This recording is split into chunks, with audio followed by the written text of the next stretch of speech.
अब हमने कंप्यूटर को स्टार्ट करना तो सीख लिया है। आगे बढ़ते हैं और जानते हैं कंप्यूटर सिस्टम की सबसे मुख्य कंपोनेंट्स क्या है। यहाँ पर आपको एक बार रिवाइज करा दूं जो हमने इससे पहले वाले चैप्टर में भी सीखा कि एक कंप्यूटर सिस्टम एक इलेक्ट्रॉनिक डिवाइस होता है। कंप्यूटर सिस्टम बहुत सारे डिवाइसेस से बनता है। ये डिवाइसेस अलग अलग प्रकार के होते हैं और अलग अलग टास्क परफॉर्म करते हैं। एक डिवाइस होता है जो कंप्यूटर में डेटा को इनपुट करता है और फिर कंप्यूटर उस डेटा को स्टोर करता है, उसे प्रोसेस करता है और आपके सामने एक फाइनल रिजल्ट बनकर तैयार होती है।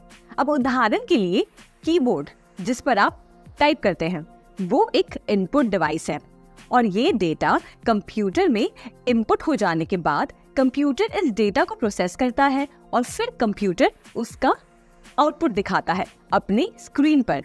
इसमें आउटपुट डिवाइस में क्या हुआ? कंप्यूटर स्क्रीन, सही कहा मैंने। तो इन सारे अलग अलग इनपुट आउटपुट डिवाइसेस को मिलाकर एक कंप्यूटर सिस्टम बनता है।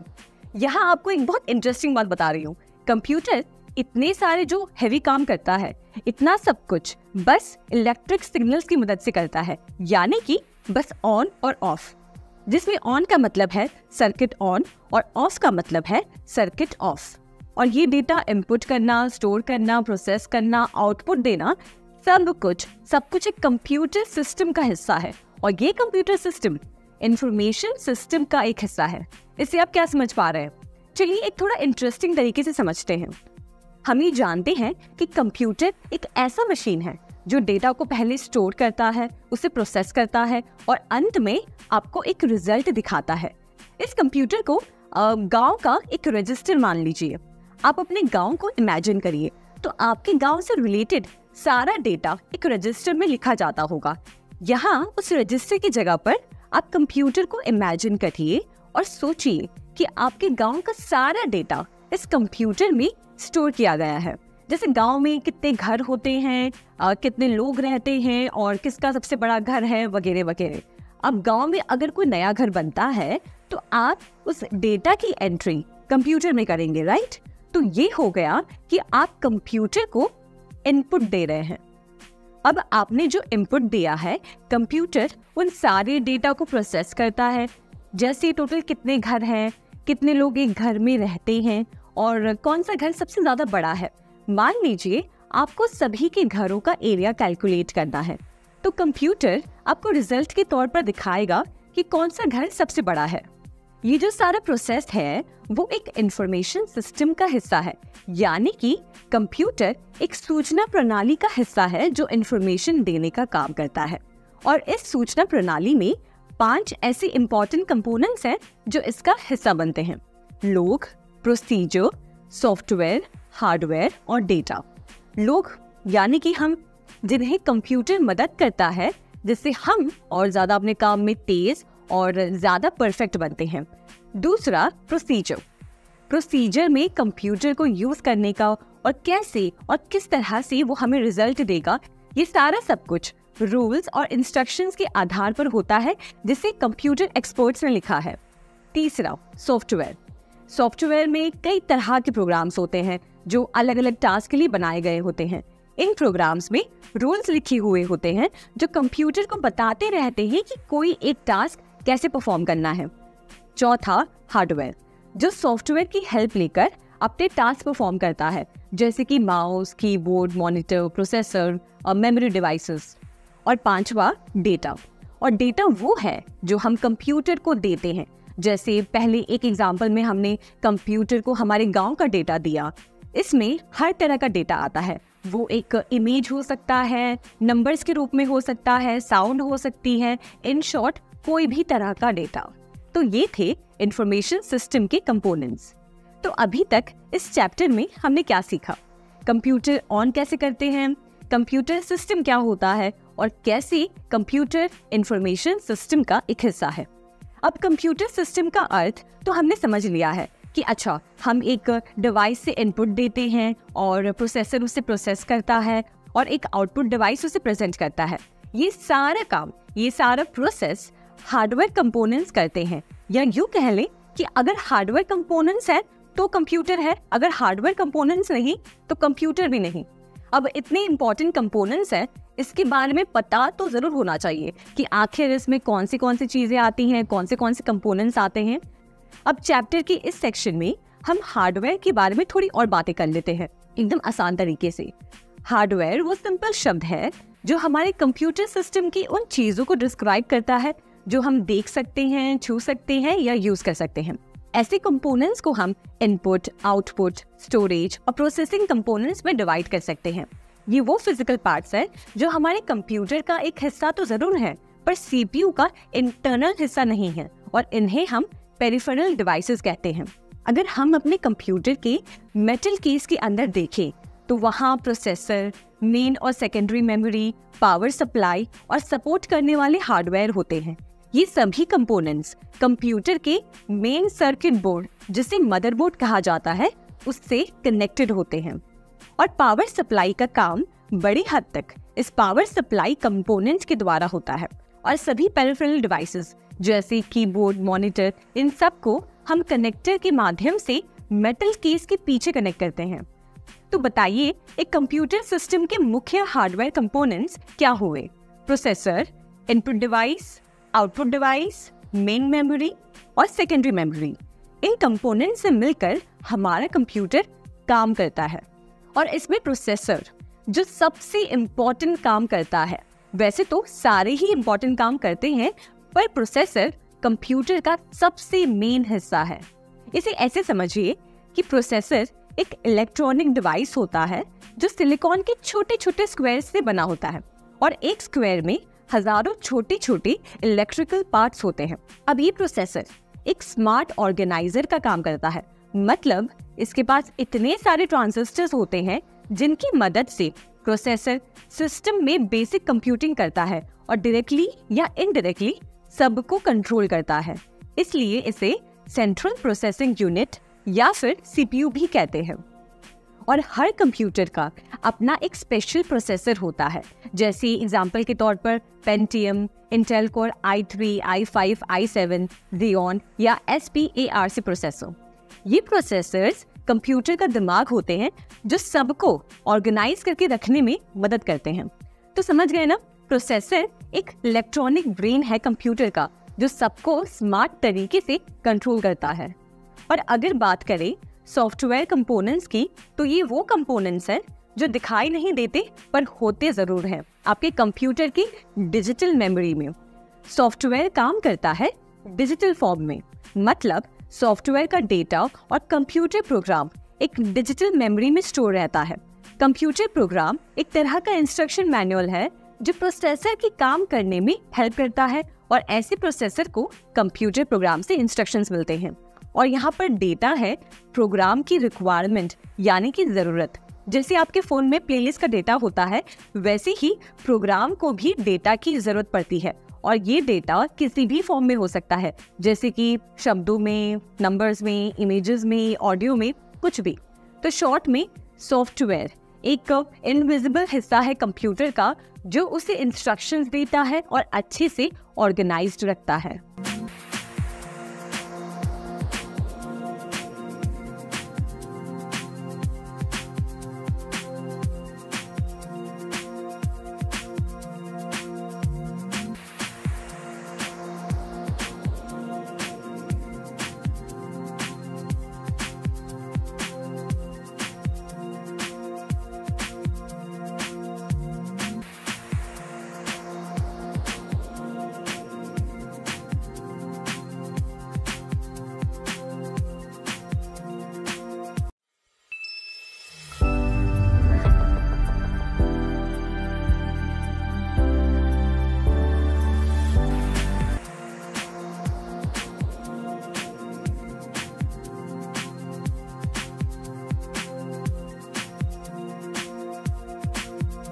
अब तक हमने हर तरह के इनपुट डिवाइसेस के बारे में जाना। अब बारी है आउटपुट डिवाइसेस की। तो सबसे पहला आउटपुट डिवाइस जो हम कवर करेंगे वो है मॉनिटर, या यूं कह लें कि आपके कंप्यूटर का स्क्रीन। जो भी आउटपुट कंप्यूटर तैयार करता है उसका फाइनल रिजल्ट आप किस पर देखते हैं? मॉनिटर पर देखते हैं। दो टाइप के मॉनिटर्स होते हैं, एक होते हैं CRT मॉनिटर्स और दूसरे होते हैं फ्लैट पैनल मॉनिटर्स। सबसे पहले CRT मॉनिटर्स के बारे में जानते हैं।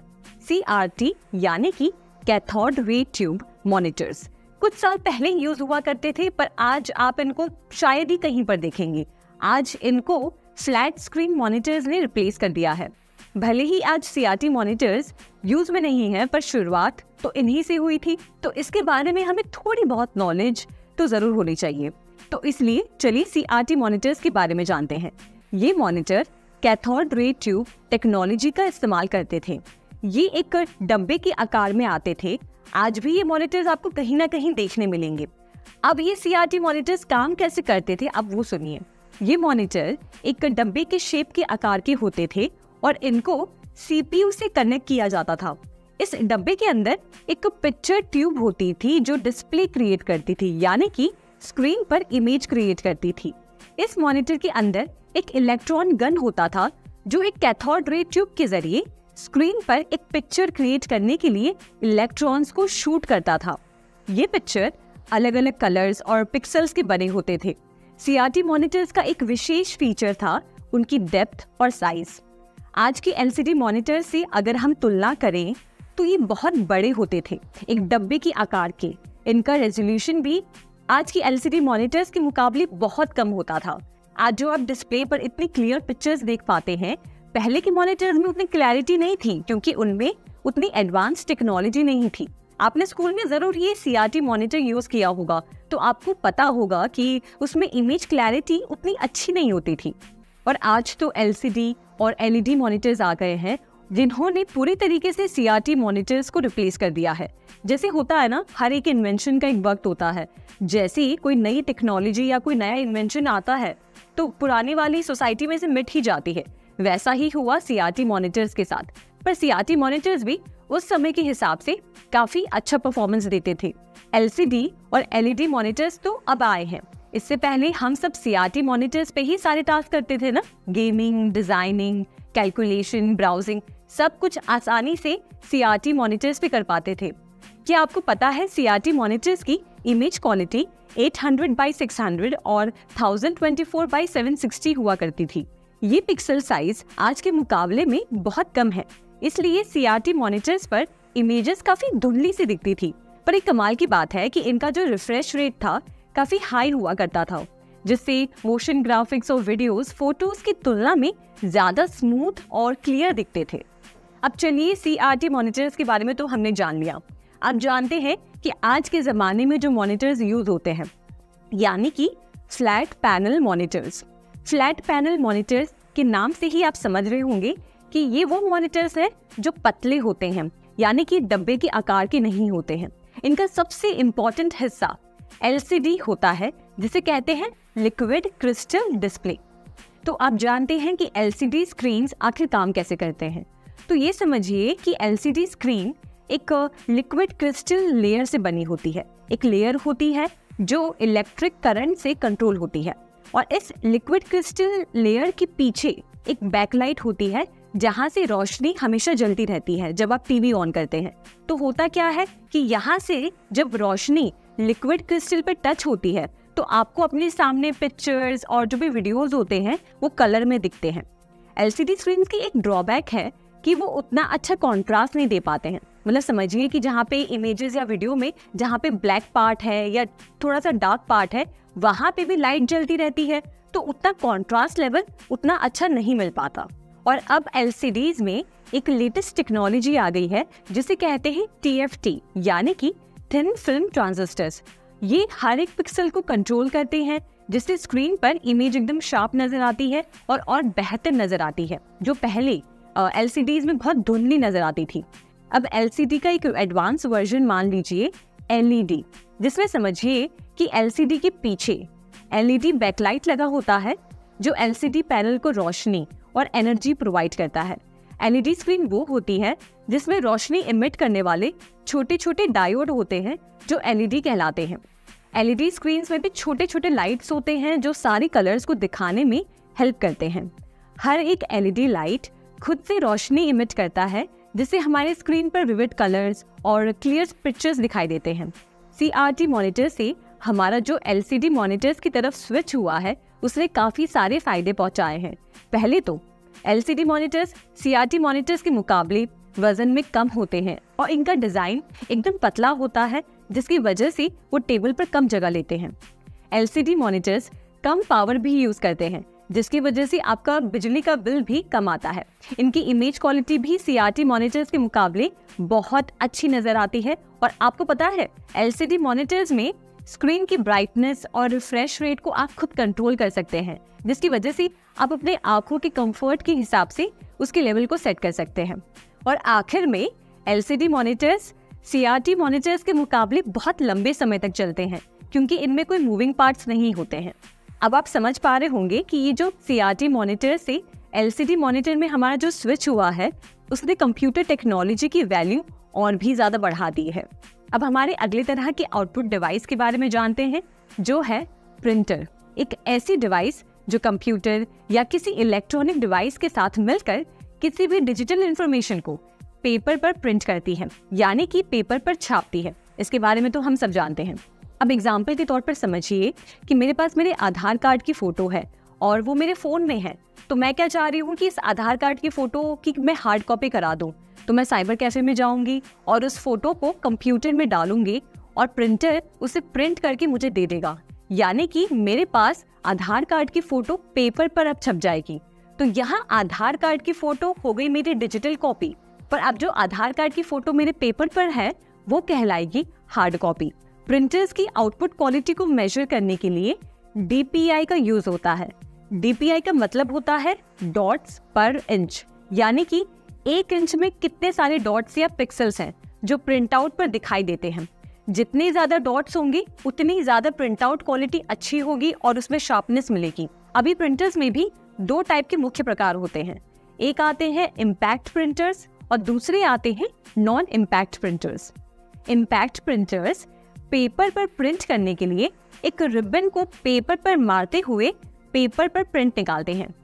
इसमें प्रिंटर पेपर की सतह पर रिबन से इंक को प्रिंट करती है। अब इन इम्पैक्ट प्रिंटर्स में कैरेक्टर प्रिंटर्स आते हैं जो एक समय पर एक ही कैरेक्टर प्रिंट कर पाते हैं। इसमें सबसे आम और प्रचलित प्रिंटर्स हैं डॉट मैट्रिक्स और wheel printers. Dot matrix printer में कई छोटे छोटे इलेक्ट्रोमैग्नेटिकली एक्टिव पिन्स होते हैं और एक इंक रिबन होती है जो इमेज को पेपर पर क्रिएट करती है। इन प्रिंटर्स की स्पीड बहुत कम होती है और जब ये चलते हैं तो बहुत ज़्यादा शोर मचाते हैं। ये डॉट मैट्रिक्स प्रिंटर आपको बड़े उद्योग या बड़े व्यापार में ही देखने मिलेंगे, जहां 80 से लेकर 132 कॉलम के पेजों पर लगातार प्रिंटिंग की जरूरत होती है। दूसरे इम्पैक्ट टाइप के प्रिंटर्स को कहते हैं लाइन प्रिंटर्स। लाइन प्रिंटर्स एक समय पर पूरी लाइन को प्रिंट कर सकते हैं। अब लाइन प्रिंटर्स को भी 2 में डिवाइड कर सकते हैं। एक है चेन प्रिंटर और दूसरा है ड्रम प्रिंटर। लाइन प्रिंटर्स में पेपर और प्रिंट हेड के बीच में एक रिबन होती है और प्रिंट हेड पर छोटे छोटे पिन्स होते हैं जो कैरेक्टर्स को रिबन से पेपर पर ट्रांसफर करते हैं। इनकी स्पीड कौन सा प्रिंटर है उसके हिसाब से 200 से 2000 लाइन प्रति मिनट की हो सकती है। इसका मतलब ये प्रिंटर्स बहुत तेजी से प्रिंट करते हैं, पर इनका एक ड्रॉबैक है कि जितनी तेजी होती है उतना ही ये क्वालिटी नहीं दे पाते हैं और बहुत ज्यादा शोर भी मचाते हैं। चलिए अब दूसरे टाइप के प्रिंटर्स पर आते हैं, जिन्हें कहते हैं नॉन इम्पैक्ट प्रिंटर्स। अब इन नॉन इम्पैक्ट प्रिंटर्स की बात करें तो ये पेपर के कांटेक्ट में आए बिना पेपर पर प्रिंटिंग कर सकते हैं। प्रिंट करने के लिए इनमें इंक स्प्रे, हीट एप्लीकेशन या लेजर का इस्तेमाल किया जाता है। कुछ नॉन इम्पैक्ट प्रिंटर्स हैं इंकजेट प्रिंटर्स, लेजर प्रिंटर्स और thermal printers. Inkjet printers print करने के लिए लिक्विड इंक का इस्तेमाल करते हैं। इनमें एक छोटी सी नोक होती है जिसमें से लिक्विड इंक की बूंदें पेपर पर गिरती रहती हैं, जिससे पेपर पर इमेज या टेक्स्ट प्रिंट होकर निकलती है। ये प्रिंटर्स आपको आमतौर पर घरों में या ऑफिस में मिलेंगी और इसका कारण ये है कि ये बहुत ज़्यादा वर्सेटाइल होते हैं और इनकी प्रिंट करने की क्वालिटी भी काफ़ी ज़्यादा अच्छी होती है। इनका यूज़ फोटोज, डॉक्यूमेंट्स वगैरह प्रिंट करने के लिए होता है, लेकिन इन प्रिंटर्स में मेंटेनेंस बहुत ज़्यादा लगता है क्योंकि इनका जो कार्ट्रिज होता है जिसमें इंक होती है उसको बार बार रिप्लेस करना पड़ता है जब वो खाली हो जाता है, तो थोड़ा सा इसमें मेंटेनेंस कॉस्ट ज़्यादा है।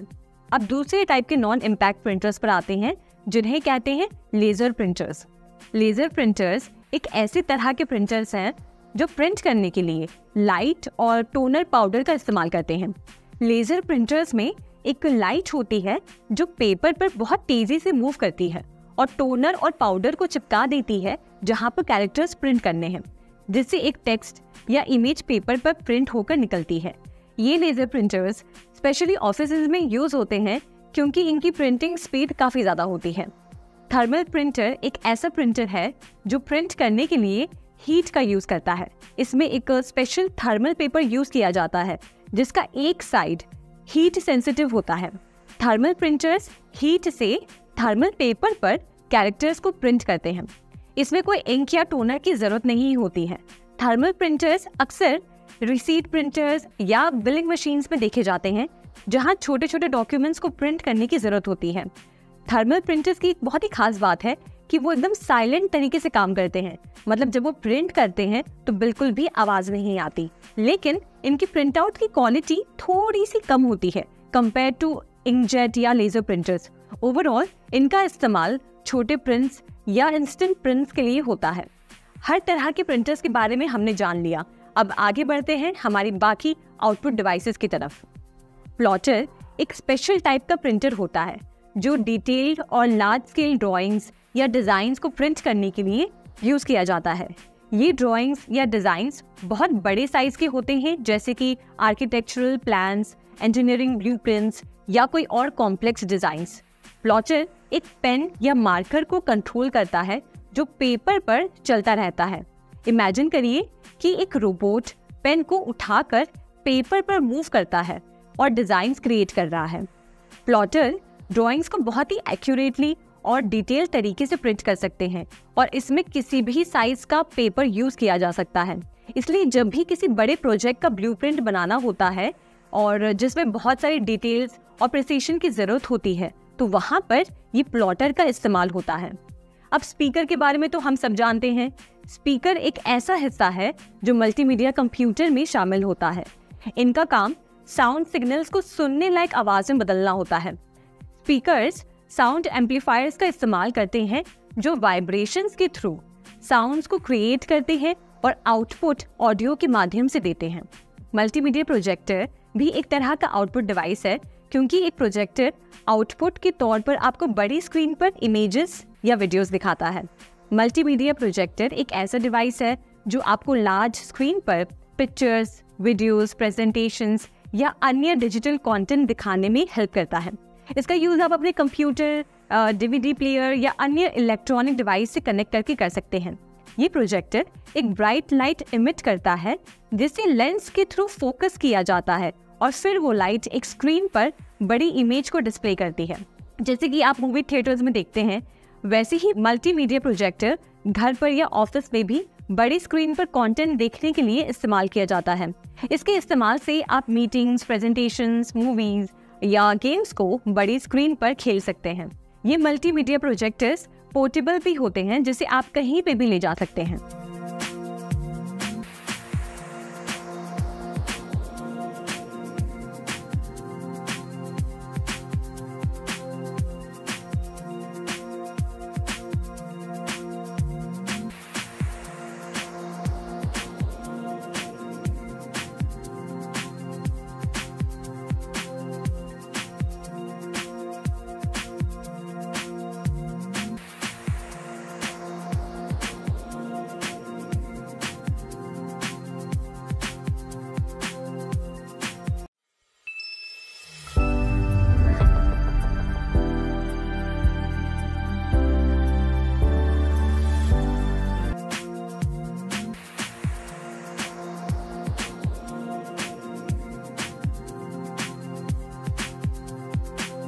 अब आगे बढ़ते हुए कंप्यूटर मेमोरी के बारे में जानते हैं।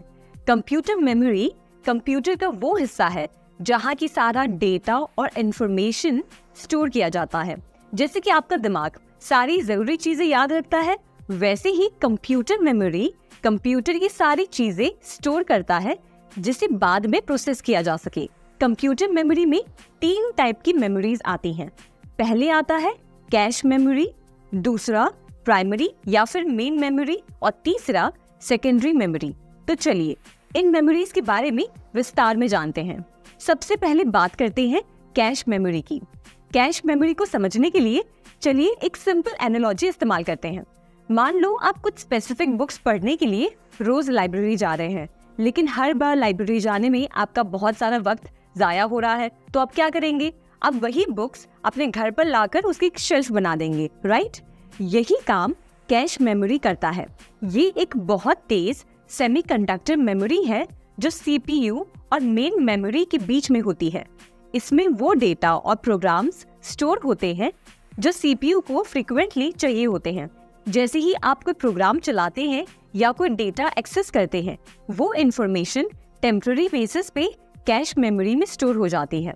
कैश मेमोरी की स्पीड बहुत तेज होती है और इसमें डेटा को एक्सेस करने में बहुत कम समय लगता है कंपेयर टू मेन मेमोरी। इसका बेसिक आइडिया ये है कि जब आप कुछ यूज कर रहे होते हैं तो आप उसको अपने पास लाने में टाइम वेस्ट ना करें, बल्कि अपने पास रख कर तुरंत एक्सेस कर सके। लेकिन कैश मेमोरी के भी कुछ लिमिटेशंस हैं। सबसे पहले लिमिटेड कैपेसिटी। कैश मेमोरी की कैपेसिटी लिमिटेड होती है, मतलब ज्यादा डेटा वो स्टोर नहीं कर पाती। दूसरा एक्सपेंसिव। इसकी कॉस्ट भी बहुत ज्यादा होती है कंपेयर टू मेन मेमोरी या सेकेंडरी मेमोरी। तो कैश मेमोरी का बेसिक काम है CPU को वो डेटा जल्दी प्रोवाइड करना जो वो फ्रीक्वेंटली यूज करता है। अब दूसरे टाइप की मेमोरी की बात करते हैं, जो है primary memory. Primary memory computer का वो डेटा स्टोर करती है जो प्रेजेंट में यूज हो रहा है। यानी कि अगर समझिए आपने अपना लैपटॉप या कंप्यूटर बंद कर दिया, पावर ऑफ कर दिया, तो वो सारा डेटा डिलीट हो जाएगा। प्राइमरी मेमोरी सेमीकंडक्टर डिवाइसेस से बनती हैं, जैसे कि इंटीग्रेटेड सर्किट्स जो सिलिकॉन बेस्ड ट्रांजिस्टर से बनते हैं। अब प्राइमरी या मेन मेमोरी में दो टाइप की मेमोरीज आती हैं। सबसे पहले रैम यानी कि रैंडम एक्सेस मेमोरी, और दूसरा रोम यानी कि रीड ओनली मेमोरी। रैम एक वॉलेटाइल मेमोरी होती है, यानी कि ये बस डेटा वही स्टोर कर पाती है जो प्रेजेंट सिचुएशन में यूज हो रही है। एक बार अगर आपने अपना डिवाइस पावर ऑफ किया तो वो सारा डेटा लूज कर देती है। और रोम यानी कि रीड ओनली मेमोरी एक नॉन वॉलेटाइल मेमोरी है जो डेटा को परमानेंटली स्टोर करके रखती है। एग्जाम्पल के तौर पर फ्लैश मेमोरी, PROM यानी कि प्रोग्रामेबल रोम, और EPROM यानी कि इरेजेबल प्रोग्रामेबल रोम। डेटा और इंस्ट्रक्शंस जो प्रोसेस करने के लिए इम्पोर्टेंट हैं वो मेन मेमोरी में रहते हैं। चलिए अब रैंडम एक्सेस मेमोरी यानी कि रैम को और विस्तार में समझते हैं। रैम कंप्यूटर की वो मेमोरी है जिसे आप रीड या राइट कर सकते हैं। यहाँ यूजर इंफॉर्मेशन पढ़ने के साथ साथ लिख भी सकता है। जब कोई लोकेशन रैम में स्पेसिफाई होती है तो आप उस तक आसानी से पहुंच सकते हैं। रैम को रैंडम एक्सेस इसलिए कहा जाता है क्योंकि अगर आपको मेमोरी सेल का एड्रेस पता है तो आप सीधे उस मेमोरी सेल तक पहुंच सकते हैं। सपोज आप एक गेम खेल रहे हैं और गेम के इंस्ट्रक्शंस, ग्राफिक्स और करंट स्टेट, जैसे कि आपका कैरेक्टर किस पोजीशन पे खड़ा है, सब कुछ रैम में टेम्पररी बेसिस पे स्टोर होता है।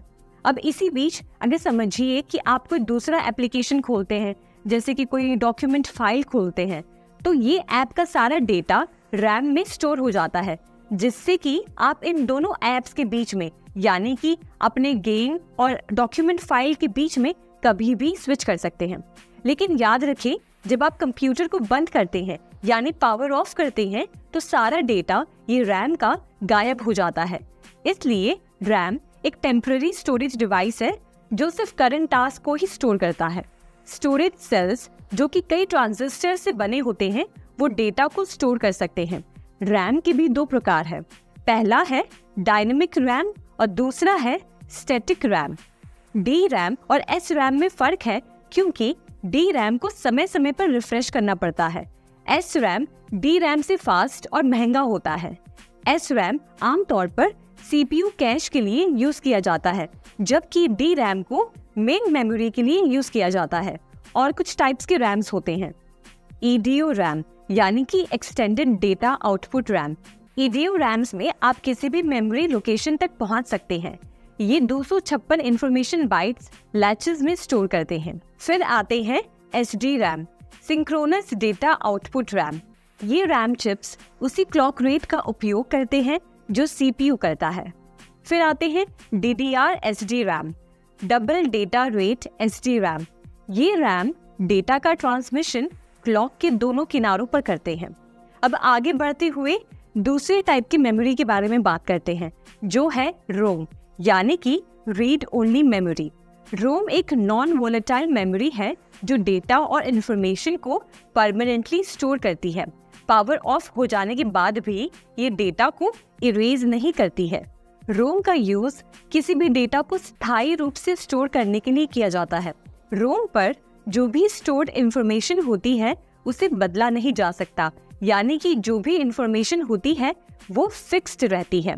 रोम में 3 प्रकार की मेमोरीज होती हैं। सबसे पहले पी रोम, यानी कि प्रोग्रामेबल रीड ओनली मेमोरी। इसमें क्या स्टोर किया जाएगा वो एक यूजर डिसाइड करता है। यूजर्स परमानेंट प्रोग्राम्स को स्टोर कर सकते हैं। दूसरा है ईपी रोम, यानी कि इरेजेबल पी रोम। ईपी रोम पर स्टोर्ड इंफॉर्मेशन को 15 मिनट में यूवी किरणों के सामने रखकर मिटाया जा सकता है। तीसरा है फ्लैश मेमोरी। फ्लैश मेमोरी एक प्रकार का नॉन वोलेटाइल स्टोरेज टेक्नोलॉजी है जो इंफॉर्मेशन को स्टोर या रिट्रीव करने के लिए इस्तेमाल होती है। इसमें डेटा को इलेक्ट्रिकली इरेज या प्रोग्राम किया जा सकता है। फ्लैश मेमोरी एक ट्रांजिस्टर मेमोरी का उपयोग करती है, जिसकी वजह से इनमें हाई पैकिंग डेंसिटी होती है और ये कम बिजली खर्च करते हैं और ज्यादा भरोसेमंद होते हैं। फ्लैश मेमोरी का यूज अक्सर portable devices, memory cards, USB drives और सॉलिड स्टेट ड्राइव्स में होता है। अब दूसरी टाइप की मेमोरी है सेकेंडरी मेमोरी। सेकेंडरी मेमोरी एक एक्सटर्नल मेमोरी होती है जिसे नॉन वोलेटाइल मेमोरी भी कहते हैं। ये मेन मेमोरी के मुकाबले थोड़ा स्लो होती है। इसका इस्तेमाल डेटा और इंफॉर्मेशन को परमानेंट तौर पर स्टोर करने के लिए किया जाता है। CPU सीधे इस मेमोरी को इस्तेमाल नहीं करता है, बल्कि इससे इनपुट और आउटपुट रूटीन्स के थ्रू एक्सेस करता है। सेकेंडरी मेमोरी के कंटेंट्स को सबसे पहले मेन मेमोरी में ट्रांसफर किया जाता है, फिर CPU उसे यूज कर सकता है। सेकेंडरी मेमोरी की कुछ क्वालिटीज हैं। सबसे पहले ऑप्टिकल और मैग्नेटिक मेमोरी। ये ऑप्टिकल और मैग्नेटिक टेक्नोलॉजी का इस्तेमाल करते हैं। इसमें डेटा को लाइट यानी कि ऑप्टिकल या मैग्नेटिक फील्ड्स यानी कि मैग्नेट के थ्रू स्टोर किया जाता है। बैकअप मेमोरी, इसका यूज बैकअप मेमोरी के रूप में होता है। जब आप अपने इम्पोर्टेंट डेटा को सेफ रखना चाहते हैं तो इसे बैकअप के रूप में इस्तेमाल किया जाता है। परमानेंट स्टोरेज, इसमें डेटा परमानेंटली स्टोर रहते हैं, यानी कि जब भी पावर ऑफ हो तो भी डेटा लूज नहीं होता। स्लो एक्सेस, सेकेंडरी मेमोरी की एक्सेस स्पीड प्राइमरी मेमोरी के मुकाबले थोड़ी स्लो होती है। इसमें डेटा को एक्सेस करने में थोड़ा समय लगता है। लार्ज डेटा स्टोरेज, इसमें लार्ज और वॉल्यूमिनस डेटा को स्टोर करने की कैपेसिटी होती है और इसमें स्टोरेज कॉस्ट भी कम होता है। जैसे कि हार्ड डिस्क में आपको बहुत ज़्यादा स्पेस मिलता है और लार्ज फाइल्स और एप्लीकेशंस आप आराम से स्टोर कर सकते हैं। अब सेकेंडरी मेमोरी में हार्ड डिस्क की बात करते हैं। ये एक डेटा स्टोरेज डिवाइस है जो डिजिटल इंफॉर्मेशन को स्टोर या प्राप्त करने के लिए इस्तेमाल होता है। इसमें एक या ज़्यादा फास्ट रोटेटिंग डिस्क होते हैं जो मैग्नेटिक मटेरियल से कोटेड होते हैं।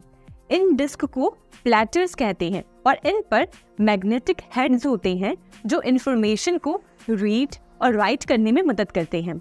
ये प्लैटर्स एक मूविंग आर्म पर होती हैं। डेटा को रैंडम एक्सेस पैटर्न में ऑब्टेन किया जाता है, जिसका मतलब है कि डेटा को किसी भी ऑर्डर में एक्सेस किया जा सकता है। HDD हार्ड डिस्क ड्राइव अपने डेटा को पावर ऑफ होने पर भी इंटैक्ट रखता है। इसकी एक मुख्य क्वालिटी है उसकी कैपेसिटी और परफॉर्मेंस। 1 TB यानी कि 1 टेराबाइट डिस्क ड्राइव 1000 गीगाबाइट्स यानी कि 1000 GB के बराबर होता है, जिसमें 1 GB में 1 बिलियन बाइट्स होते हैं।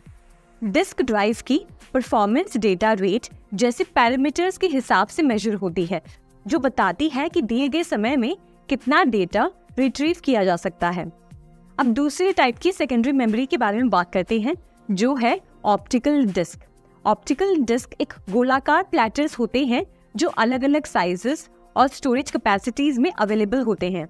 जो सीडी होती है ना, वही एक ऑप्टिकल डिस्क कहलाती है। सबसे प्राचीन ऑप्टिकल डिस्क में वॉर्म CDR, CDRW, DVD और ब्लू रे डिस्क शामिल हैं। अब इसमें हम वॉर्म डिस्क या CD रिकॉर्डेबल डिस्क के बारे में जानते हैं। वॉर्म का मतलब होता है राइट वंस रीड मेनी या फिर कॉम्पैक्ट डिस्क रिकॉर्डेबल या CDR। हम वॉर्म डिस्क या CDR में सिर्फ एक बार डेटा स्टोर कर सकते हैं CD रिकॉर्डिंग ड्राइव की मदद से। लेजर बीम का इस्तेमाल डेटा को डिस्क पर पढ़ने के लिए किया जाता है, जबकि डेटा डिस्क पर बिट्स की मदद से लिखा जाता है। अब अगले टाइप के सेकेंडरी मेमोरी के बारे में जानते हैं, जो है compact disc read write. Compact disc read write एक वॉर्म डिस्क की तरह है, बस इसमें डेटा को आप मल्टीपल टाइम्स लिख और मिटा सकते हैं। अब नेक्स्ट है डिजिटल वर्सेटाइल डिस्क यानी कि DVD। ये एक ऑप्टिकल स्टोरेज डिवाइस है जो CD की तरह दिखता है, लेकिन इसमें स्टोरेज कैपेसिटी 4.7 GB से लेकर 8.5 GB तक होती है। DVD को सिंगल लेयर डिस्क या डबल लेयर डिस्क में डिवाइड किया जा सकता है। इसका इस्तेमाल हाई क्वालिटी फिल्म्स और ऑडियो फाइल्स को स्टोर करने के लिए होता है। अब नेक्स्ट है ब्लू रे डिस्क। इसका इस्तेमाल हाई डेंसिटी डेटा को रिकॉर्ड या स्टोर करने के लिए किया जाता है, जो लेजर बीम की मदद से होता है। इसकी स्टोरेज कैपेसिटी 50 से लेकर 500 GB होती है। अब नेक्स्ट है पेन ड्राइव या फ्लैश मेमोरी। ये एक छोटा सा पोर्टेबल डिवाइस है जो एक USB पोर्ट की मदद से कंप्यूटर से कनेक्ट किया जा सकता है। इसके अलावा ये केपेबल है कि वो डेटा स्टोर कर सके जब भी ये कंप्यूटर से डिस्कनेक्टेड हो। इसे आसानी से अलग किया जा सकता है और इसे आप कहीं पे भी सेफली कैरी कर सकते हैं। अब नेक्स्ट है smart media card. Smart media card एक प्रकार का मेमोरी कार्ड है जो इलेक्ट्रॉनिक डिवाइसेस में डेटा स्टोर करने के लिए इस्तेमाल होता है। ये कार्ड ओरिजिनली सोनी और तोशिबा के कोलैबोरेशन में डेवलप किया गया था। इसका प्राइमरी इस्तेमाल डेटा स्टोरेज, ट्रांसफर और शेयरिंग के लिए होता है। ये कार्ड कॉम्पैक्ट और लाइट वेट होता है, इसलिए इसे अक्सर डिजिटल कैमरास और अदर पोर्टेबल डिवाइसेस में यूज किया जाता है। अब अगला है सिक्योर्ड डिजिटल कार्ड। ये एक दूसरी जनरेशन का मल्टीमीडिया कार्ड है। इसकी खास बात यह है कि इसमें डेटा को लॉक और प्रोटेक्ट करने की कैपेबिलिटी होती है। इसमें 2 वेरिएंट्स होते हैं। सबसे पहला है माइक्रो SD कार्ड। ये स्मार्टफोन्स में डेटा स्टोरेज के लिए यूज किया जाता है। इसमें डेटा को सिक्योर रखने की कैपेसिटी होती है। और दूसरा है मिनी SD कार्ड। ये माइक्रो SD कार्ड से छोटा होता है और उसके सारे क्वालिटीज भी रखता है।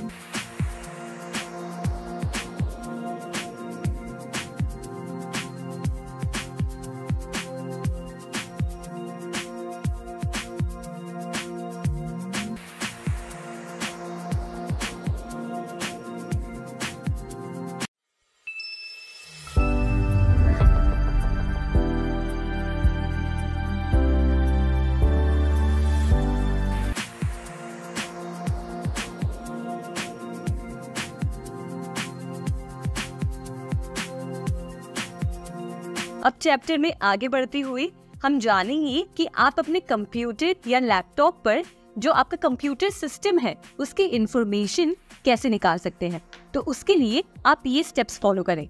सबसे पहले आप स्टार्ट मेन्यू पर क्लिक करें और फिर सेटिंग्स पर क्लिक करें।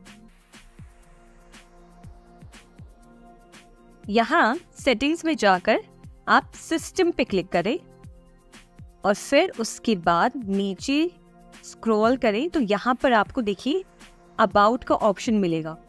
अबाउट पे आप क्लिक करेंगे तो आपको यहाँ पे अपने लैपटॉप या आपके कंप्यूटर सिस्टम के बारे में सारी जानकारी मिल जाएगी, जैसे कि प्रोसेसर कौन सा है, यहाँ देखिए प्रोसेसर का नाम दिया गया है, फिर इसमें रैम कौन सा है, डिवाइस की ID क्या है और सारी डिटेल इन्फॉर्मेशन।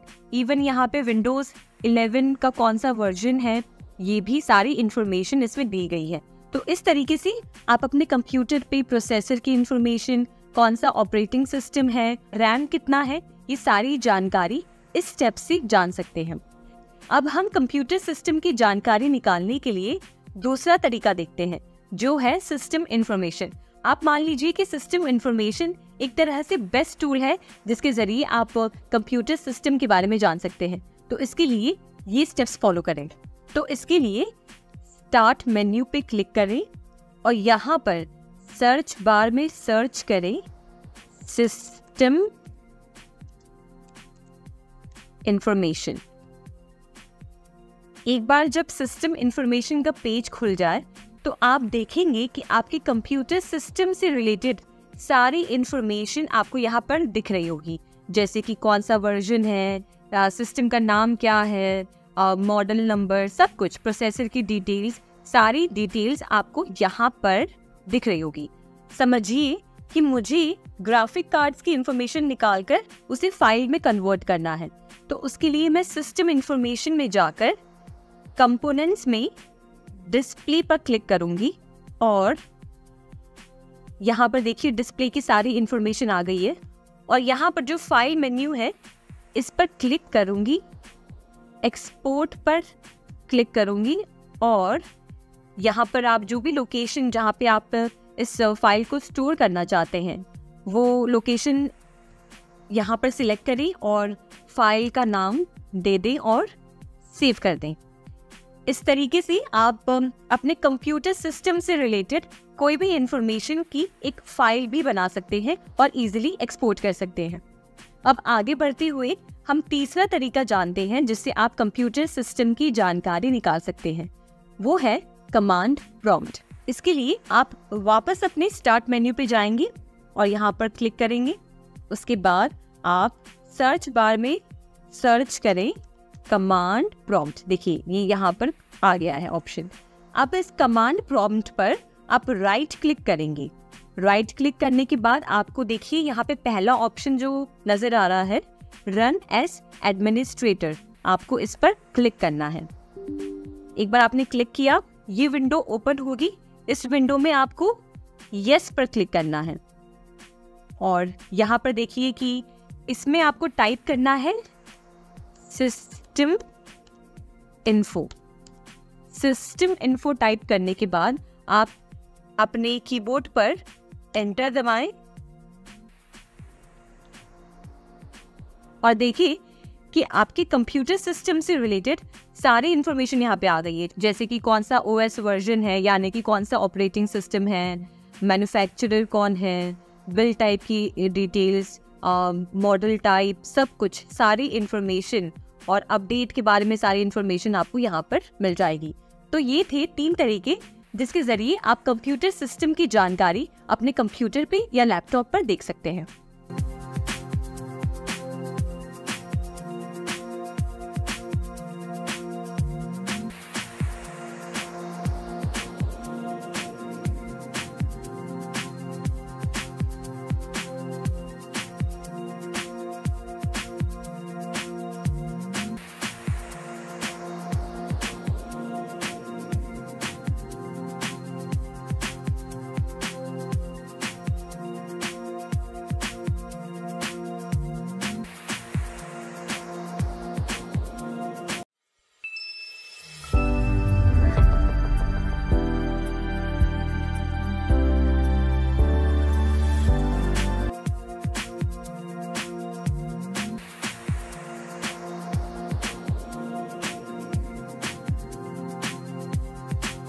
अब हम शुरू करते हैं सेकेंड चैप्टर के साथ, जिसका नाम है कंप्यूटर सिस्टम। इस चैप्टर में कंप्यूटर सिस्टम के बारे में हम और डिटेल में सीखेंगे और मुझे पूरा भरोसा है कि पहले चैप्टर में अगर आपको थोड़ी बहुत डाउट या कंफ्यूजन अगर रह गई है तो इस चैप्टर में वो एकदम अच्छे से क्लियर हो जाएगी। चलिए फिर शुरू करते हैं। इससे पहले वाले चैप्टर में हमने पढ़ा कि एक कंप्यूटर सिस्टम क्या होता है और एक कंप्यूटर अपने आसपास के वातावरण यानी कि एनवायरनमेंट से कैसे कनेक्ट करता है और कैसे कुछ डिवाइसेस का यूज करता है। इन डिवाइसेस को पेरिफेरल डिवाइसेस कहते हैं और इन्हें मेन 3 कैटेगरीज में बांटा गया है।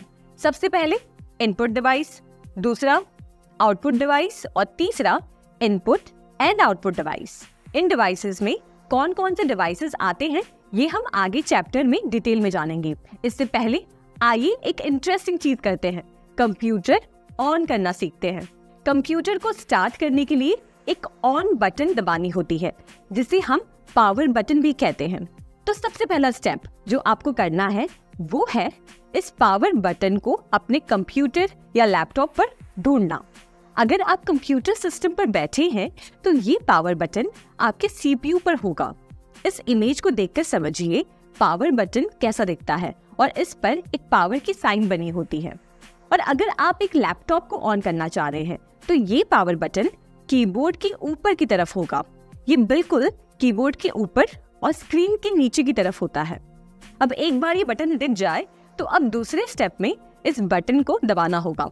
कंप्यूटर पर जैसे ही आप इस बटन को दबाएंगे तो एक लाइट जलेगी और लैपटॉप पर ये लाइट बाद में जलती है। और ये याद रखिए कि अगर डेस्कटॉप एक मॉनिटर से कनेक्टेड है तो आपको मॉनिटर को भी ऑन करना होगा। ये बटन आपको मॉनिटर के निचले हिस्से की तरफ मिलेगा और जैसे ही आप इस बटन को दबाएंगे तो एक ग्रीन लाइट जलेगी जिससे आपको पता चल जाएगा कि मॉनिटर ऑन हो चुका है। अब तीसरा स्टेप, आपको कंप्यूटर पर लॉग इन करना है। लॉग इन से मतलब है आपको अपने अकाउंट में लॉग इन करना है। इस सिचुएशन में सिर्फ आप ही उस कंप्यूटर को अगर यूज करते हैं तो फिर तो ऑन करते ही डायरेक्टली आप डेस्कटॉप पर पहुंच जाएंगे। पर अगर जिस कंप्यूटर सिस्टम पर आप लॉग इन करना चाह रहे हैं वो एक पब्लिक कंप्यूटर है, जैसे आप कोई लाइब्रेरी या साइबर कैफे में जाकर कंप्यूटर यूज करना चाह रहे हैं, तो वो कंप्यूटर ऑलरेडी आपसे पहले बहुत सारे लोग यूज कर रहे होंगे और उनके अकाउंट्स उसमें लॉग इन होंगे जिसमें अलग अलग यूजर्स के अकाउंट्स आपको दिखेंगे। यहाँ आपको इन्हीं की तरह अपना भी एक अकाउंट बनाना होगा जिसके लिए आप उस कंप्यूटर के ओनर की हेल्प ले सकते हैं। इंस्ट्रक्शंस फॉलो करके आप अपना अकाउंट बनाएं और फिर कंप्यूटर आपको अपना पासवर्ड एंटर करने के लिए कहेगा। अपना पासवर्ड एंटर करते ही आप अपने डेस्कटॉप पर पहुंच जाएंगे।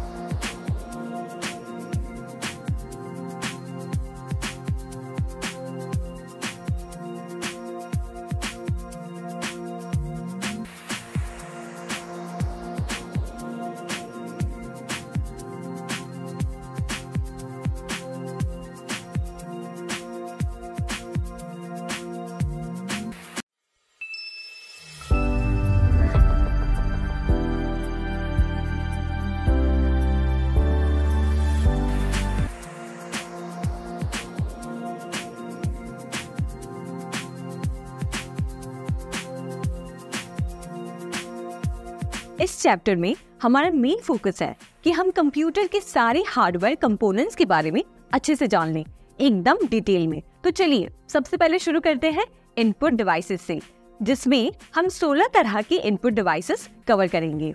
तो आइए सबसे पहले शुरू करते हैं कीबोर्ड से। सुना है ना इसके बारे में आपने, देखा भी होगा।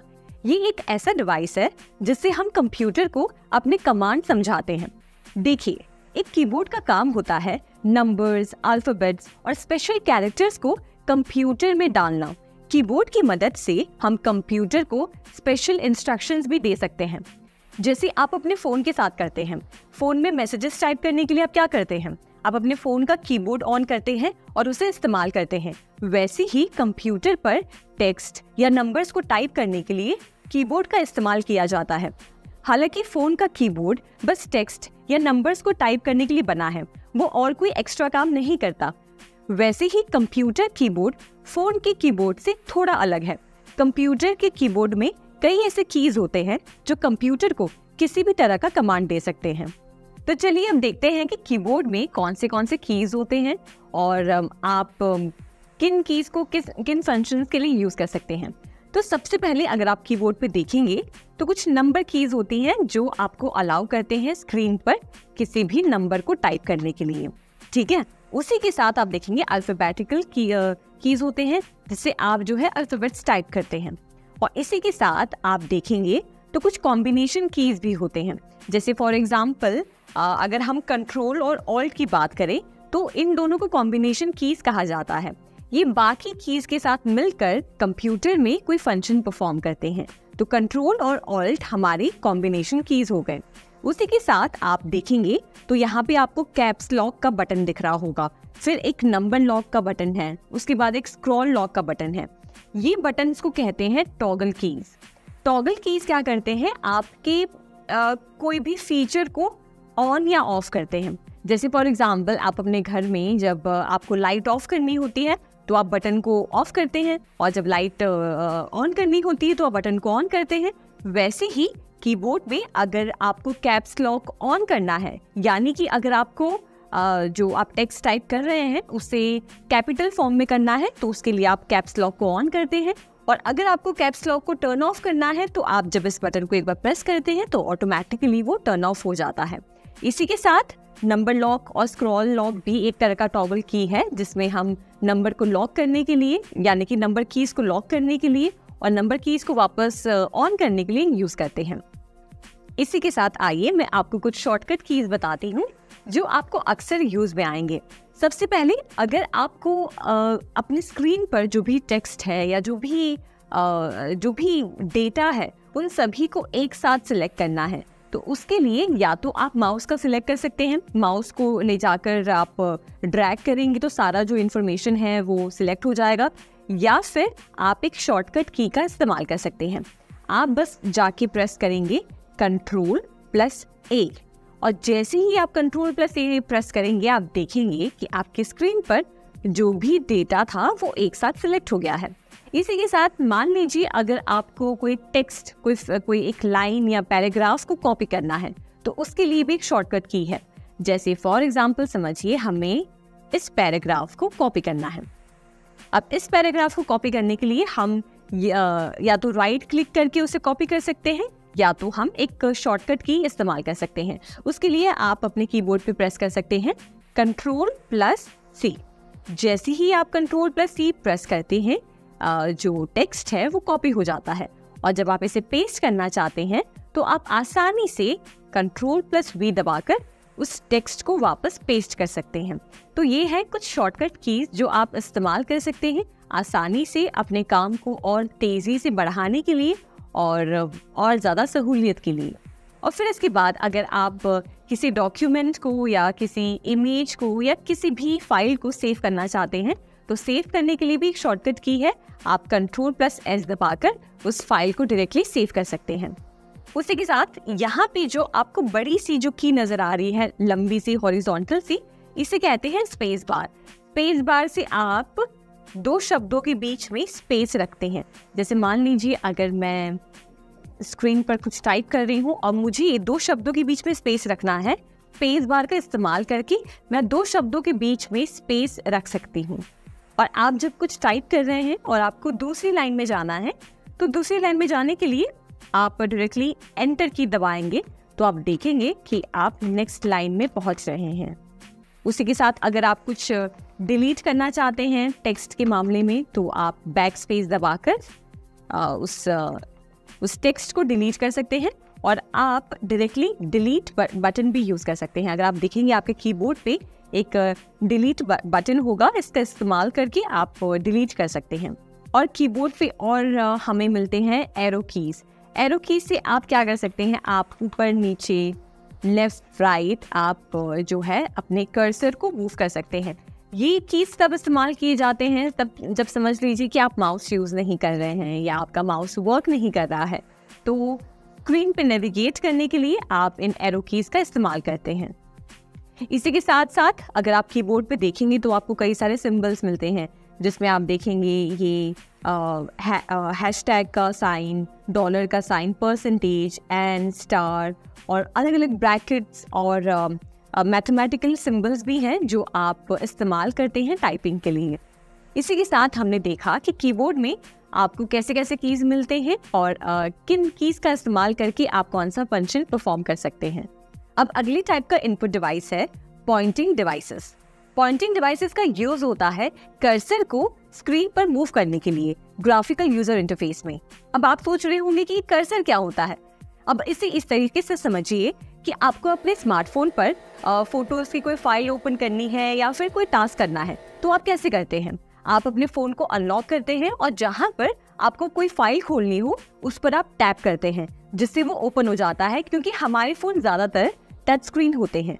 आज लैपटॉप्स में भी टच स्क्रीन की टेक्नोलॉजी आ गई है, पर आमतौर पर सारे कंप्यूटर्स और लैपटॉप्स टच स्क्रीन नहीं होते हैं। तब काम आता है ये कर्सर।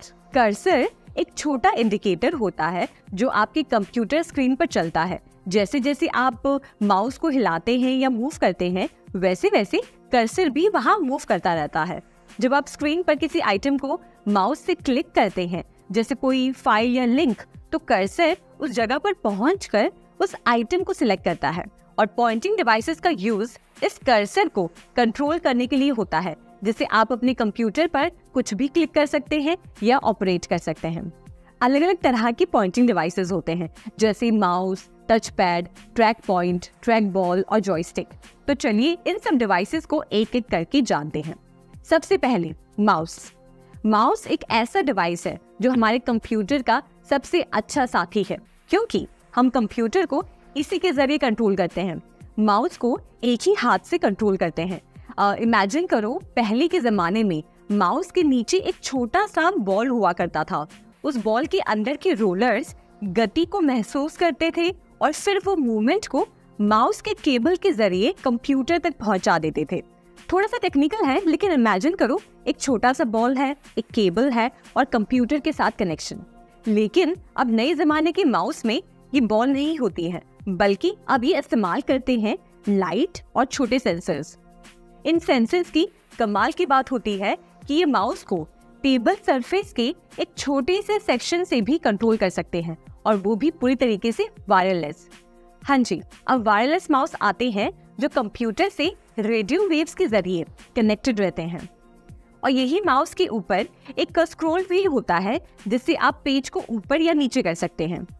और माउस पर बटन्स भी होते हैं, और एक ट्रेडिशनल पीसी माउस में 2 बटन्स होते हैं, और एक मैकिन्टोश माउस में, जिसे एप्पल ने इन्वेंट किया है, उसमें एक बटन हुआ करता था। तो ये हमने जान लिया माउस के बारे में। तो चलिए अब अगले डिवाइस में बढ़ते हैं। आजकल के मॉडर्न लैपटॉप्स में अब आप माउस यूज नहीं करते हैं, मतलब कर सकते हैं, पर वो ऑप्शनल है। अपने लैपटॉप पर अब आपको देखने मिलेगा कि कीबोर्ड से नीचे की तरफ एक फ्लैट सरफेस होती है और यूजर उस पर मूवमेंट करता है स्क्रीन पर क्लिक करने के लिए। ये एक तरह से समझिए कि जो हमारा ओरिजिनल माउस था वो अब फ्लैट सरफेस हो गया है। जैसे आप माउस को यूज करते हैं लेफ्ट और राइट क्लिक करके, वैसे ही इस टच पैड को आप टच करके मूव कर सकते हैं और लेफ्ट और राइट क्लिक कर सकते हैं। एक और इंटरेस्टिंग तरीका है कर्सर को कंट्रोल करने का, जो है ट्रैक पॉइंट। ये आपको अक्सर बिजनेस लैपटॉप्स में देखने मिलेंगे। उनके कीबोर्ड पर कीज के बीच में, यानी कि कीबोर्ड के बीच में एक ट्रैक पॉइंट होता है, जो दिखने में अक्सर छोटे राउंड बटन की तरह दिखता है। जैसे टच पैड यूज किया जाता है कर्सर को मूव करने के लिए, वैसे ही ट्रैक पॉइंट यूज करते हैं कर्सर को मूव करने के लिए। अब आप सोच रहे होंगे कि ऑलरेडी जब टच पैड है तो फिर ये ट्रैक पॉइंट की क्या जरूरत है? तो चलिए मैं आपको बताती हूँ।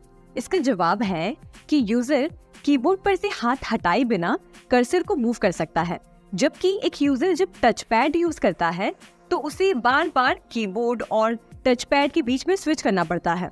पर ये ट्रैक पॉइंट की वजह से वो टाइप भी कर सकता है और साथ ही साथ कर्सर को भी मूव कर सकता है। ट्रैक बॉल भी एक तरह का माउस है, जिसमें एक छोटा सा बॉल होता है माउस के ऊपर की तरफ। आप अपने उंगलियों से इस बॉल को मूव करते हैं और अंदर के रोलर्स इस मूवमेंट को डिटेक्ट करते हैं और कंप्यूटर को इंस्ट्रक्शन भेजते हैं। ट्रैक बॉल डेस्क पर फिक्स होता है, इसलिए इसको चलाने के लिए ज्यादा स्पेस की जरूरत नहीं होती। आपको बता दूं कि ट्रैक बॉल्स आज भी इस्तेमाल किए जाते हैं और कुछ लोग इन्हें माउस की जगह प्रेफर करते हैं, स्पेशली अगर आपके पास लिमिटेड डेस्क एरिया है या फिर आपको कांस्टेंट हैंड मूवमेंट से थोड़ा सा डिस्कम्फर्ट फील होता है। तो ऐसे सिचुएशन में एक ट्रैक बॉल बहुत अच्छा ऑप्शन है। इसकी स्टेशनरी नेचर की वजह से आपको माउस को मूव करने की जरूरत नहीं पड़ती, सिर्फ उंगलियों से ही कंट्रोल कर सकते हैं। इसके अलावा मॉडर्न ट्रैक बॉल्स में भी कुछ ऐसे मॉडल्स आ रहे हैं जिसमें रोलर्स का इस्तेमाल नहीं होता, जिससे मेंटेनेंस और क्लीननेस में आसानी होती है। जॉयस्टिक। जॉयस्टिक एक तरह का इनपुट डिवाइस है जो आमतौर पर गेमिंग के लिए यूज किया जाता है, लेकिन कुछ स्पेसिफिक एप्लीकेशंस के लिए भी इस्तेमाल कर सकते हैं। ये एक छोटा सा कंट्रोलर होता है जिसे हाथ में होल्ड कर सकते हैं और इसमें यूजुअली एक से ज्यादा बटन्स होते हैं। जॉयस्टिक में आप देखेंगे तो एक छोटा सा लीवर होता है जो ऊपर, नीचे, लेफ्ट, राइट मूव कर सकता है। इस मूवमेंट को सेंस करके ये डिवाइस कंप्यूटर या गेमिंग कंसोल को इंस्ट्रक्शंस भेजता है। इसका बेसिक यूज गेम्स में होता है जहां आप कैरेक्टर को या किसी ऑब्जेक्ट को मूव करने के लिए करते हैं। आजकल जो मॉडर्न जॉयस्टिक्स आ रहे हैं उनमें और भी कई एडिशनल फीचर्स होते हैं, जैसे एक्स्ट्रा बटन्स आ रहे हैं, हैप्टिक फीडबैक और मोशन सेंसिंग टेक्नोलॉजी।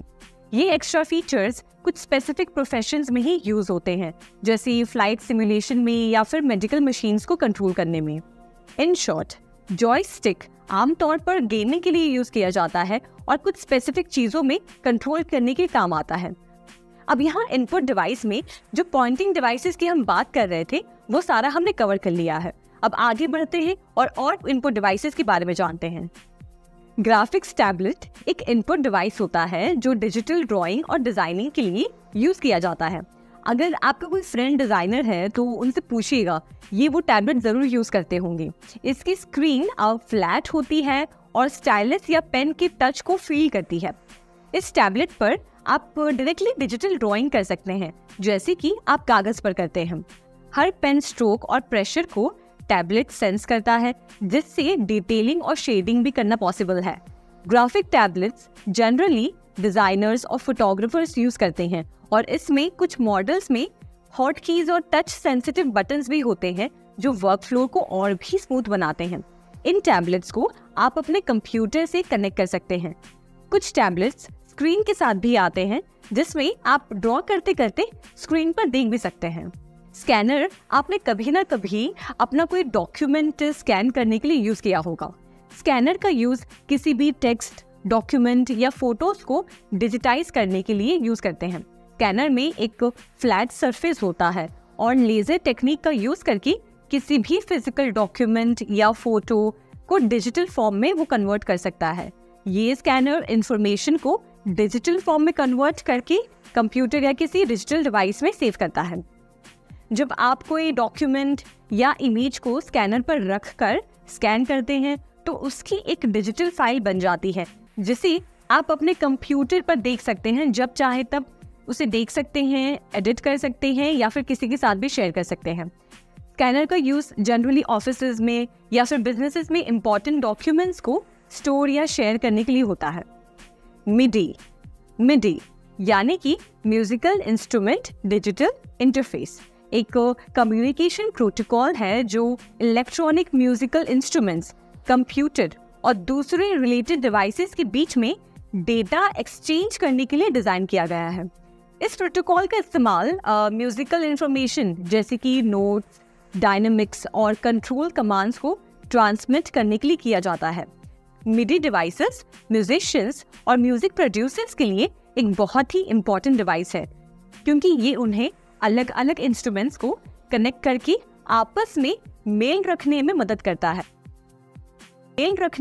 करता है। कंट्रोल्स जैसे कीबोर्ड, ड्रम पैड्स, नॉब्स और फेडर्स आते हैं जो फिजिकल इंटरैक्शन के जरिए मिडी सिग्नल्स जनरेट करते हैं। ये सिग्नल्स फिर मिडी कंपैटिबल इंस्ट्रूमेंट्स और सॉफ्टवेयर को कंट्रोल करने में इस्तेमाल होते हैं। मिडी डिवाइसेस के फ्लेक्सिबल कनेक्टिविटी ऑप्शंस जैसे कि मिडी केबल्स, यूएसबी या ब्लूटूथ म्यूजिशियंस को अपने इंस्ट्रूमेंट्स को आसानी से इंटीग्रेट करने और एक दूसरे के साथ कनेक्ट करने में हेल्प करते हैं। म्यूजिक प्रोडक्शन इंडस्ट्रीज में आर्टिस्ट के बीच में ये डिवाइस बहुत यूज होता है। बैंक्स चेक्स को प्रोसेस करने के लिए मैग्नेटिक इंक कैरेक्टर रिकॉग्निशन यानी कि शॉर्ट में समझे तो MICR टेक्नोलॉजी का यूज करते हैं। जब आप एक चेक लिखते हैं तो आप पेन का इस्तेमाल करते हैं, लेकिन चेक्स की एक स्पेसिफिक एरिया में जिसे MICR लाइन कहते हैं, कुछ कैरेक्टर्स मैग्नेटिक इंक में लिखे जाते हैं। ये कैरेक्टर्स कुछ स्पेशल फॉन्ट्स में ही डिजाइन किए गए होते हैं जिसे सिर्फ एक मशीन ही रीड कर सकता है। चलिए एक एग्जाम्पल के जरिए इसको समझते हैं। इमेजिन करिए आप बैंक में हैं और एक चेक डिपॉजिट करने के लिए आए हैं। वहाँ एक MICR रीडर मशीन होता है। ये मशीन चेक के बॉटम पोर्शन को स्कैन करती है, जिसे MICR लाइन कहते हैं। इस लाइन में मैग्नेटिक इंक में लिखे गए कैरेक्टर्स होते हैं, जैसे आपका अकाउंट नंबर, ब्रांच कोड और चेक नंबर। इस MICR टेक्नोलॉजी के इस्तेमाल से मशीन जल्दी और सही चेक की इंफॉर्मेशन को पढ़ लेती है। इससे एरर्स कम होते हैं और ट्रांजैक्शंस सिक्योर बनते हैं। तो जब आप अपने चेक को बैंक में डिपॉजिट करते हैं, वो मशीन MICR लाइन को पढ़कर आपके अकाउंट की डिटेल्स को आइडेंटिफाई करती है और ट्रांजैक्शंस को स्मूथली प्रोसेस करती है। इस तरह MICR टेक्नोलॉजी चेक्स की प्रोसेसिंग को और एफिशिएंट और सिक्योर बना रही है। आपने OMR शीट सुना होगा। हम जिस पेज पर MCQs के क्वेश्चन को भरते हैं उसे अक्सर OMR शीट कहा जाता है।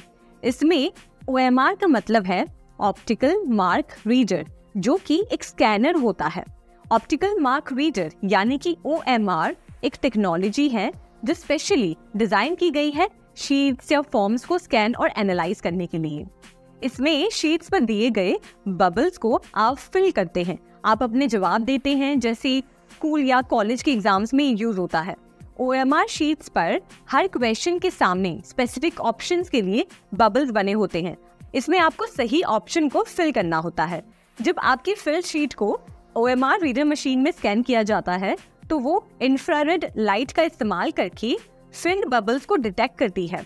इससे darkly field bubbles easily detect हो जाते हैं और मशीन आपके दिए गए जवाब को आइडेंटिफाई कर लेती है। OMR टेक्नोलॉजी एग्जाम्स और सर्विस को करेक्ट और जल्दी प्रोसेस करने के लिए यूज किया जाता है। ये ज्यादा मात्रा में डेटा को हैंडल कर पाती है और ह्यूमन एरर्स के चांसेस भी नहीं होते। इसलिए OMR टेक्नोलॉजी एग्जाम्स में काफी यूज होते आ रहे हैं, खास करके स्कूल्स, कॉलेजेस और कॉम्पिटिटिव एग्जाम्स में। OCR यानी कि ऑप्टिकल कैरेक्टर रिकग्निशन टेक्नोलॉजी का मुख्य उद्देश्य है इमेजेस और प्रिंटेड या लिखे गए टेक्स्ट को इलेक्ट्रॉनिक फॉर्म में तब्दील करना, जो मशीन एनकोडेड होते हैं। इसका यूज मुख्य रूप से डेटा एंट्री के लिए, यानी डेटा को डिजिटल फॉर्म में कन्वर्ट करने के लिए यूज किया जाता है, जैसे प्रिंटेड कागजात, passport documents, bank challan, bank statement, computerised receipts, business cards. ये एक आम तरीका है जिससे प्रिंटेड टेक्स्ट को डिजिटाइज कर सकते हैं। तो ऐसे डेटा को एडिट कर सकते हैं, आप सर्च कर सकते हैं या किसी के साथ भी शेयर कर सकते हैं। इसके अलावा इसे मशीन प्रोसेसेस के लिए भी इस्तेमाल किया जाता है, जैसे machine translation, text to speech conversion, यानी कि टेक्स्ट को स्पीच पे कन्वर्ट करने के लिए। OCR के इस्तेमाल से किसी प्रिंटेड या लिखे गए टेक्स्ट को मशीन रीडेबल फॉर्मेट में तब्दील करके उसे कई तरह के एप्लीकेशंस में इस्तेमाल करती है, जो कि अगर मैन्युअली करना पड़ता तो आप सोचिए कि कितना समय लगता और उसमें ह्यूमन एरर्स भी कितने होते हैं। Barcode reader. Barcode reader machine को समझने के लिए आइए सबसे पहले बारकोड क्या होता है उसे समझते हैं। बारकोड एक तरीका है, एक माध्यम है जिसमें हर तरह के प्रोडक्ट या आइटम की आइडेंटिटी छुपी होती है। एग्जाम्पल के तौर पर आप जब किसी डिपार्टमेंटल स्टोर में जाते हैं और कुछ सामान खरीदते हैं, तो काउंटर पर बिल बनाते समय हर एक प्रोडक्ट के ऊपर एक कोड बना होता है। इस कोड को बारकोड कहते हैं। इस कोड को एक मशीन से स्कैन किया जाता है, जिससे डायरेक्टली बिल पर एंट्री हो जाती है। जिस मशीन से स्कैन करते हैं उसे कहते हैं बारकोड रीडर। ये डिवाइस कंप्यूटर टर्मिनल से जुड़ा होता है और इसका इस्तेमाल कोड को पढ़ने और आइटम को पहचानने के लिए किया जाता है। इस तरह से बारकोड टेक्नोलॉजी का यूज शॉपिंग और इन्वेंट्री मैनेजमेंट पे होता है, जिससे हर एक आइटम को जल्दी और एक्यूरेटली आइडेंटिफाई कर सकते हैं। शुरुआत में इन बारकोड्स को लाइंस के बीच के स्पेस और उनकी अलग अलग चौड़ाई के हिसाब से दर्शाया जाता था, लेकिन बाद में इन्हें स्क्वायर्स, डॉट्स, हेक्सागन और दूसरे ज्योमेट्रिक पैटर्न्स में भी जो 2D फॉर्मेट में होते हैं। इससे जुड़ी एक इंटरेस्टिंग फैक्ट बताती हूँ। दुनिया का पहला बारकोड जो स्कैन हुआ था वो 26 जून 1974 में ट्रॉय, ओहियो की एक सुपरमार्केट में किया गया था। इस बारकोड को स्कैन होने के बाद एक रिगलिस नाम की एक च्युइंग गम है जिसको खरीदा गया था। Speech recognition device. माइक्रोफोन एक इनपुट डिवाइस है जो ऑडियो डेटा को कंप्यूटर में इनपुट करने में इस्तेमाल होता है। ये एक वायर के जरिए कंप्यूटर से कनेक्टेड होता है और इसमें एक माउथपीस लाइक डिवाइस होता है जो ऑडियो को कैप्चर करती है। इस टेक्नोलॉजी का मुख्य उद्देश्य है स्पोकन वर्ड्स यानी कि बोले गए शब्दों को या कमांड्स को कंप्यूटर लैंग्वेज में कन्वर्ट करना, ताकि कंप्यूटर उसे समझकर उसका रिस्पॉन्स दे सके। स्पीच रिकग्निशन डिवाइसेस, जिनमें माइक्रोफोन भी शामिल है, इस टेक्नोलॉजी का एक प्रमुख हिस्सा है। आजकल हर जगह इनका इस्तेमाल हो रहा है। एग्जाम्पल के तौर पर वॉइस एक्टिवेटेड असिस्टेंट्स जैसे अमेजॉन एलेक्सा, सिरी, गूगल असिस्टेंट माइक्रोफोन का इस्तेमाल करते हैं। इनको स्पोकन कमांड्स दी जाती हैं, जैसे आप मौसम की जानकारी ले सकते हैं या कोई रिमाइंडर सेट कर सकते हैं या फिर कोई भी म्यूजिक प्ले कर सकते हैं, तो ये कमांड वो रिसीव करता है। मोबाइल डिवाइसेस पर भी वॉइस टू टेक्स्ट एप्लीकेशंस का इस्तेमाल होता है, जिससे वॉइस मैसेजेस को टेक्स्ट में कन्वर्ट किया जा सकता है। मॉडर्न कार्स में भी आप अपने कार के फीचर्स को वॉइस कमांड से कंट्रोल कर सकते हैं, जैसे कि म्यूजिक चेंज करना, नेविगेशन डायरेक्शंस पूछना और कॉल्स रिसीव करना। स्पीच रिकग्निशन टेक्नोलॉजी का एक्सेसिबिलिटी फीचर्स में भी इस्तेमाल होता है, जिससे डिफरेंटली एबल्ड इंडिविजुअल्स अपने डिवाइसेस को वॉइस कमांड से ऑपरेट कर सकते हैं। इस तरह से माइक्रोफोन और स्पीच रिकग्निशन टेक्नोलॉजी हमारी डेली लाइफ को और भी आसान बना रहे हैं। वेबकैम के बारे में तो हम सब जानते हैं। ये एक डिजिटल कैमरा है जो कंप्यूटर से जुड़ा होता है और कंप्यूटर नेटवर्क में इमेजेस या वीडियोस कैप्चर करने के लिए इस्तेमाल होता है। ये डिजिटल कैमरा इनपुट आइटम पर फोकस करता है ताकि फोटो क्लिक की जा सके और फिर उसे डिजिटल फॉर्म में कन्वर्ट करके कंप्यूटर में स्टोर किया जा सके। इस तरह से वेबकैम आपको कंप्यूटर पर इमेजेस या वीडियोस कैप्चर करने में मदद करता है और इन्हें कंप्यूटर में फीड करता है।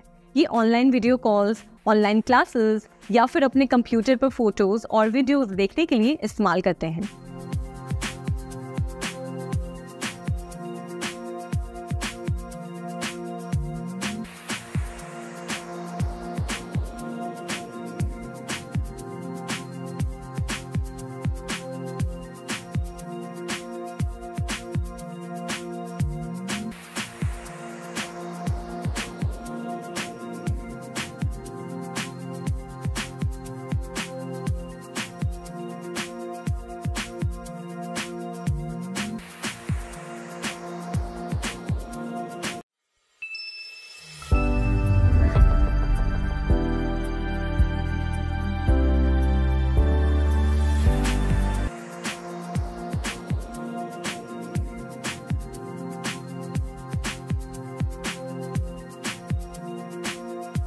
अब चैप्टर में आगे बढ़ते हुए हम इनपुट आउटपुट डिवाइसेस के बारे में जानेंगे।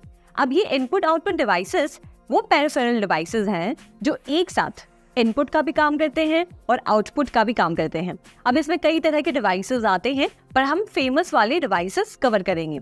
सबसे पहले हम बात करेंगे फैक्स मशीन की। फैक्स मशीन के बारे में आपने सुना तो जरूर होगा। ये बहुत पहले यूज हुआ करता था, आजकल इसका कोई काम नहीं है। फैक्स मशीन एक सिंपल मशीन है जिसके थ्रू आप कोई भी डॉक्यूमेंट एक जगह से दूसरी जगह पे भेज सकते हैं। तो एक सिंपल एग्जांपल से समझिए उस समय में अगर मेरे पास एक फैक्स मशीन होता तो मैं क्या करती कि मैं अपने डॉक्यूमेंट को फैक्स मशीन के ऊपर रखती, वहाँ पर नंबर डायल करती जिस रिसीवर फैक्स मशीन को मुझे भेजना है।